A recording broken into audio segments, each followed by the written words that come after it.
The familiar story says a skate concentrates pressure, melts the ice, and then glides on the resulting water film. There is a real effect underneath the story. Near 0 Celsius, pressure lowers ice's melting temperature. The key question is quantitative.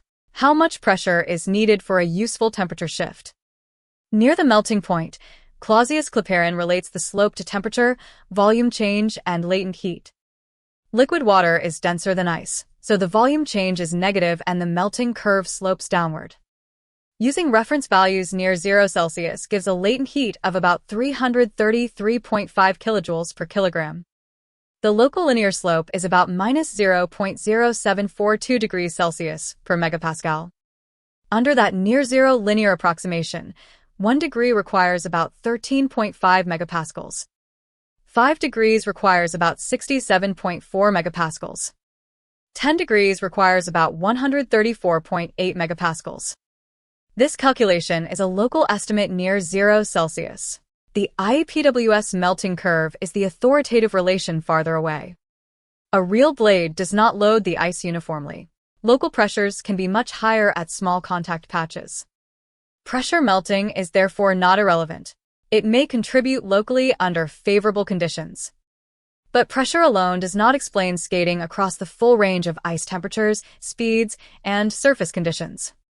Ice can carry a thin, disordered, quasi-liquid surface layer even without a moving skate. Sliding and deformation generate heat, which can thicken a lubricating layer. The blade also deforms, plows, and abrades the ice, especially when the surface is colder or rougher. Any melt film is created and squeezed through a highly localized, dynamic contact. Speed changes frictional heating, contact time, and how quickly liquid can drain. Temperature changes the surface film, ice hardness, and the balance between lubrication and plowing. Blade width, curvature, and edge condition change local pressure and deformation. The modern picture is a coupled system. Pre-melting, frictional heating, pressure effects, and mechanical deformation all interact. The corrected claim is careful. Pressure can help in some regimes, but it is not the universal cause of low skate friction. When a scientific story sounds plausible, put a number on it before turning it into a complete explanation.